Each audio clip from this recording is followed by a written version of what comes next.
जय हिंद दोस्तों, आप सभी का स्वागत है एक बार फिर से आपके अपने यूट्यूब चैनल यूनिक ज्ञान में। आज हम BA 5th semester political science paper first का चैप्टर 7 देखेंगे, जिसमें हमें पढ़ना है ब्रिटिश मंत्रिमंडल का गठन।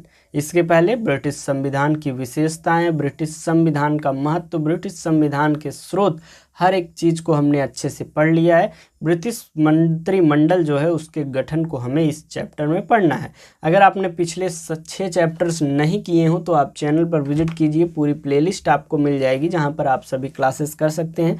पॉलिटिकल साइंस पेपर 2 की भी क्लासेज स्टार्ट हो गई हैं, हिस्ट्री की क्लासेज स्टार्ट हो गई हैं। जो भी आप विषय लिए हों सभी के प्लेलिस्ट चेकआउट कर लीजिए और अच्छे से अपनी तैयारी स्टार्ट कर दीजिए। कोई भी आपका डाउट रहे तो आप कमेंट में पूछ सकते हैं उस लेक्चर के। बाकी आप कमेंट करके अवश्य बताया करिए कि आप किस यूनिवर्सिटी से हैं, आपके एग्ज़ाम कब होने वाले हैं, जिससे एग्ज़ाम होने से पहले जो है आपके सिलेबस कंप्लीट करा दिए जाएं। क्योंकि बहुत सी यूनिवर्सिटी में जल्द ही एग्ज़ाम होने वाले हैं और बहुत सी यूनिवर्सिटी में एग्ज़ाम थोड़ा लेट होंगे, तो उसके हिसाब से आपकी क्लासेस जो हैं कराई जा रही हैं। कोई भी डाउट हो तो आप कमेंट सेक्शन में पूछ सकते हैं। अगर आप चैनल पर नए हैं तो चैनल को सब्सक्राइब कर लीजिए, क्योंकि पूरा सिलेबस आपका कंप्लीट कराया जा रहा है और chapter wise notes, previous year question paper के नोट्स और जो सीरीज आती है आपकी वह भी आपको भेज दी जा रही है। कहाँ पर भेजी जा रही है अभी वीडियो के लास्ट में आपको बता दिया जाएगा। तो चलिए देखते हैं, सीधे चैप्टर पर ध्यान देते हैं। ब्रिटिश मंत्रिमंडल का गठन के विषय में हम जानेंगे। ब्रिटिश मंत्रिमंडल, इसका परिचय। ब्रिटेन में शासन प्रणाली जो है संसदीय प्रणाली पर आधारित है और इस प्रणाली का सबसे महत्वपूर्ण अंग क्या है? मंत्रिमंडल अर्थात कैबिनेट है। ब्रिटिश मंत्रिमंडल का गठन किसी लिखित संविधान के अनुसार नहीं होता है, क्योंकि ब्रिटेन में संविधान अलिखित है। पिछले चैप्टर में हमने आपको बताया हुआ था ब्रिटेन का संविधान सबसे पुराना और अलिखित है, अर्थात वह किसी भी पुस्तक में संग्रहित नहीं किया गया है, वह अलिखित है। इसका गठन जो है परंपराओं और प्रथाओं पर आधारित है। आगे हम देखेंगे प्रधानमंत्री का चयन। सबसे पहले मंत्रिमंडल बनाने के लिए क्या करना होता है? प्रधानमंत्री का चयन करना होता है। ब्रिटिश मंत्रिमंडल का गठन प्रधानमंत्री से शुरू होता है, अर्थात प्रधानमंत्री जो है वह ही मंत्रिमंडल का प्रमुख होता है, जो कि आपके भारत देश में ही है।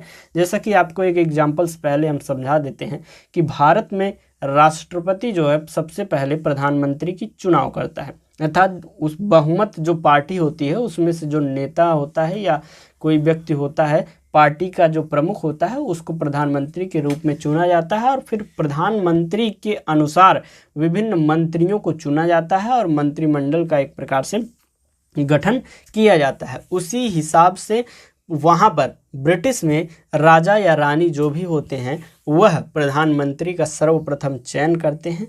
जो भी राजनीतिक दल वहाँ पर जीतती है उसके बाद उस प्रधानमंत्री के अनुसार विभिन्न मंत्रियों का चयन किया जाता है।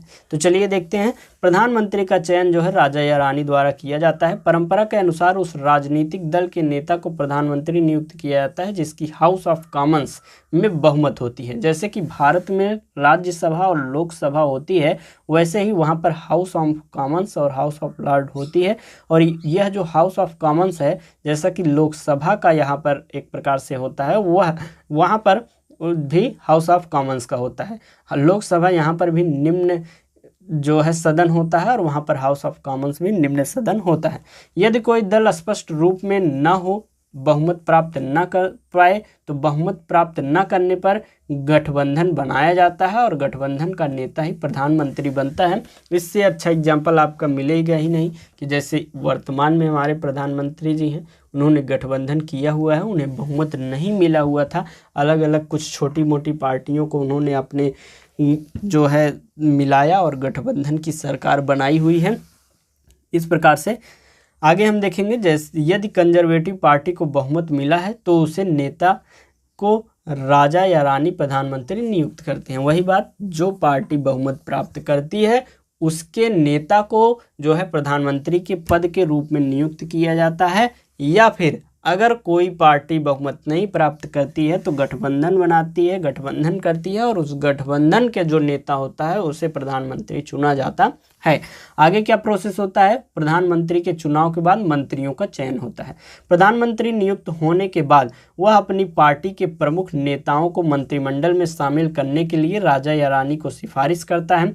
राजा या रानी जो है प्रधानमंत्री की सलाह पर ही मंत्रियों की औपचारिक नियुक्ति करते हैं और मंत्रियों का चयन जो है आमतौर पर पार्टी के अनुभवी, वरिष्ठ और लोकप्रिय सांसदों में से किया जाता है। मंत्रिमंडल की संरचना की बात करें तो ब्रिटिश मंत्रिमंडल को मुख्यतः 3 स्तरों में बांटा जाता है, अर्थात वहां पर 3 स्तरों में मंत्री होते हैं। सबसे पहले कैबिनेट मंत्री, ये मुख्य नीति निर्माण करते हैं।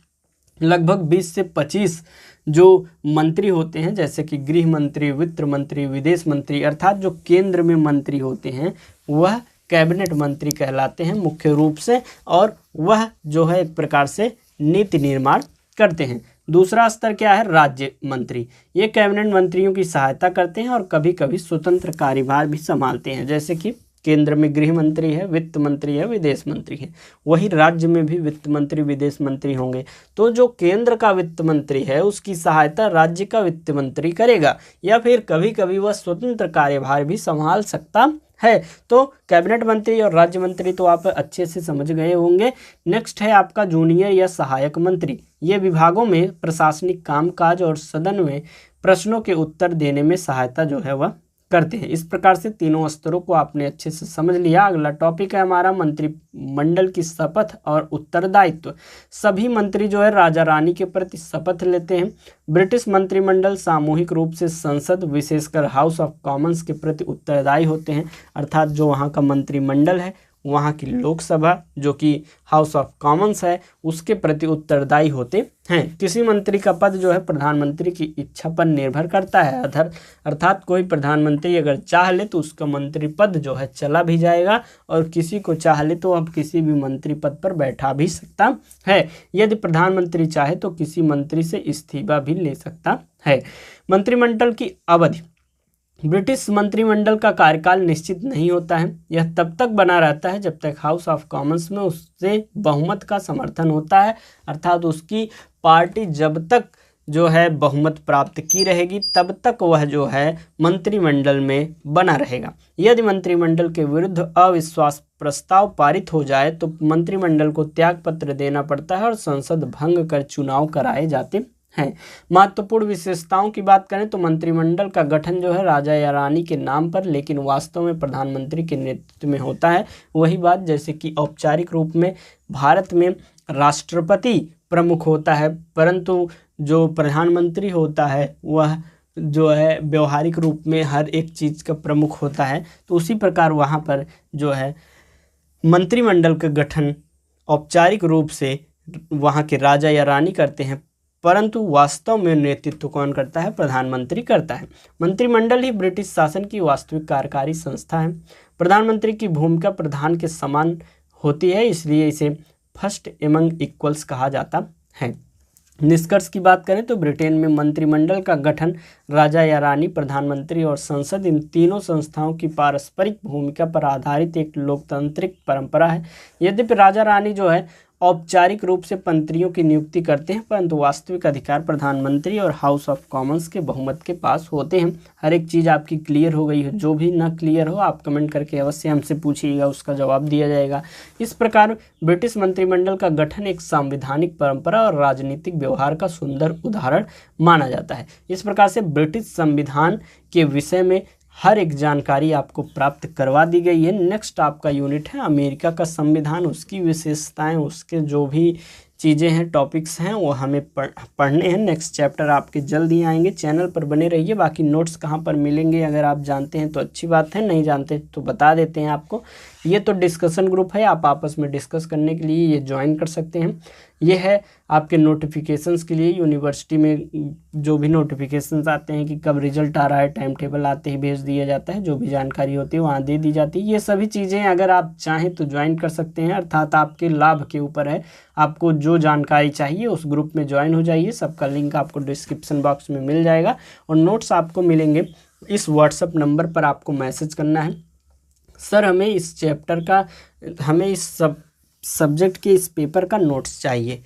मैं इस यूनिवर्सिटी से हूँ और जो आप पढ़ा रहे हैं वही सेम सिलेबस आपको चेक करके यहाँ से जाना है। सिलेबस आप पढ़ रहे हैं तो आपको पता ही होगा कि यही सेम सिलेबस है।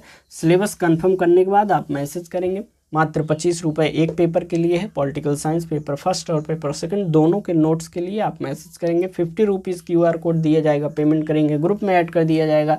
जो कि लाभ हैं आपको बता ही दिए गए हैं कि उसमें chapter wise notes, previous year question paper के विद सॉल्यूशन के नोट्स, और आपको वहाँ पर मोस्ट इंपॉर्टेंट क्वेश्चन के नोट्स और सीरीज भी आपको भेज दी जाएगी। तो एक प्रकार से बेहतरीन तैयारी कराई जाएगी। जो भी डाउट्स हो कमेंट करके अवश्य बताइएगा।